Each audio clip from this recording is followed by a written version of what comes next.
I definitely don't have the answers, but I think we all know the problem, and that's the NBA All Star Weekend. But if everybody else can give their think pieces, I'm gonna give mine too. My first issue is with the celebrity game. I get the point of it. It's supposed to be entertaining and it's supposed to be fun. And the first 3 minutes were kind of funny with Drewski airballing and just seeing them out there like that.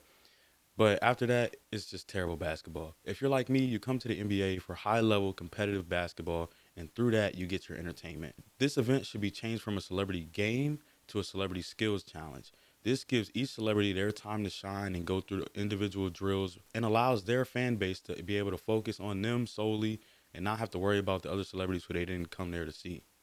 Also, I think having NBA players in the skills challenge is redundant as they are the best players in the world. We know they're skilled. We know they're talented. I'm not trying to see Chris Paul dribble through cones for the 20th year in a row. However, it will be fun. However, it would be funny to see Drewski or Kai have to do the skills challenge. It also gives each celebrity their individual time to shine, and again, their fan bases can focus on them and not have to worry about the other celebs. My next gripe is with the 3 point and dunk contest. I believe that they are getting old and stale, and especially the dunk contest, they're scrambling to find players, usually end up being role players, to come in and eventually lose to Matt McClung for the third year in a row. The NBA should alternate the 3 point and dunk contest The NBA should alternate years between the 3 point and dunk contest, not have them both every single year.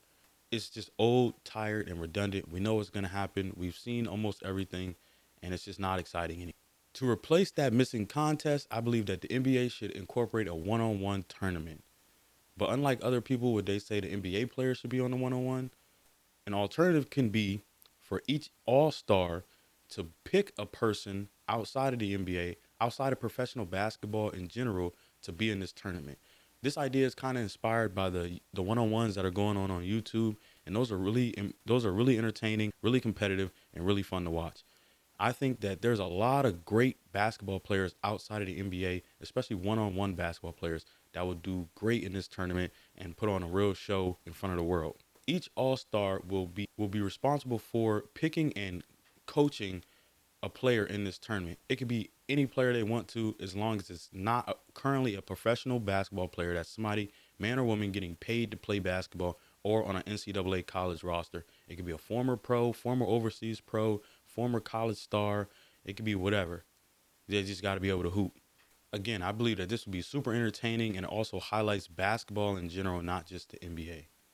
Next, because the NBA and basketball is so enthrived in American culture and honestly, let's be honest, black culture, the NBA should incorporate into their All Star weekend a music festival. Each All Star will be responsible for picking a music artist to perform in the festival.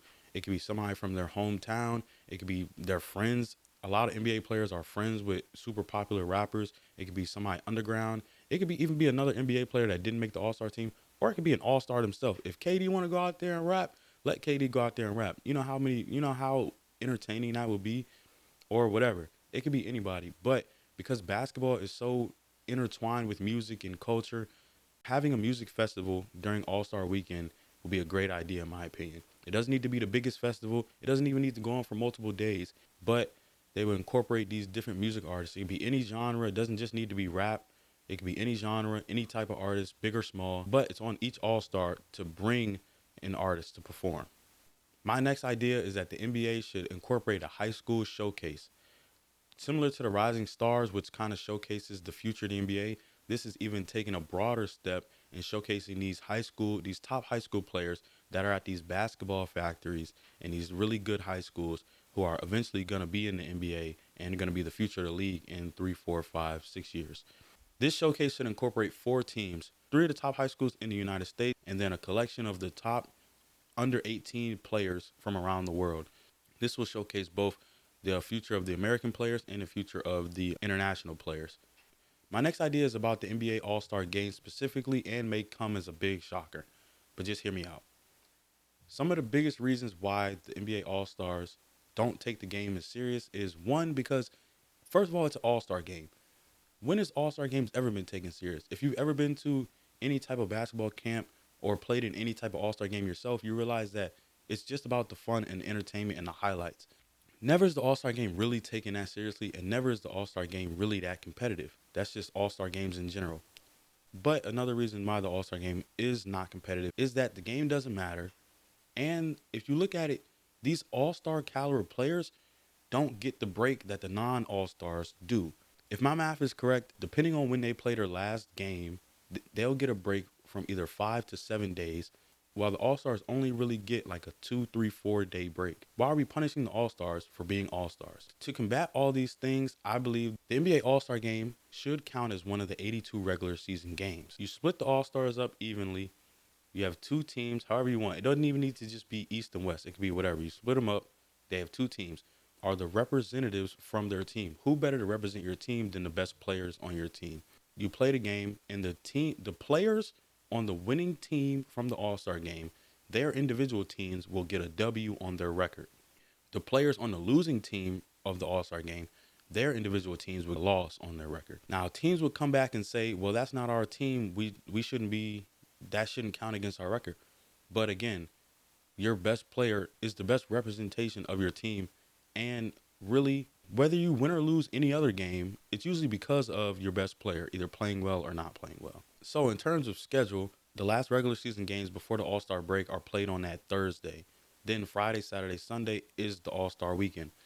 I say move the All-Star game itself to Saturday versus Sunday, and don't have these all-star caliber players or their teams play again until the next Friday. That gives them 5 or 6 days off, which is way more than what they're getting right now. The teams without a player selected to the all-star team, those teams will play each other during that week where the all-stars and their teams are on vacation.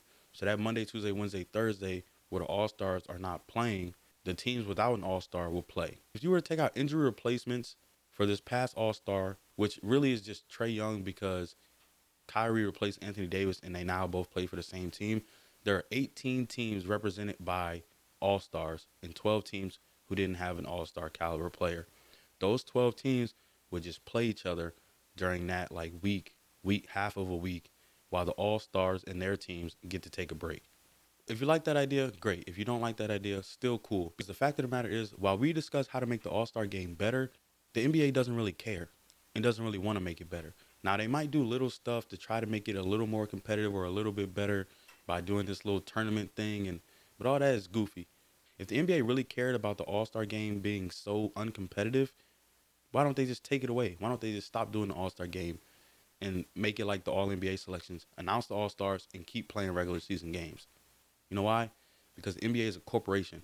It's about money. The NBA uses basketball to make money. And there's nothing wrong with that, but we just got to be honest with ourselves.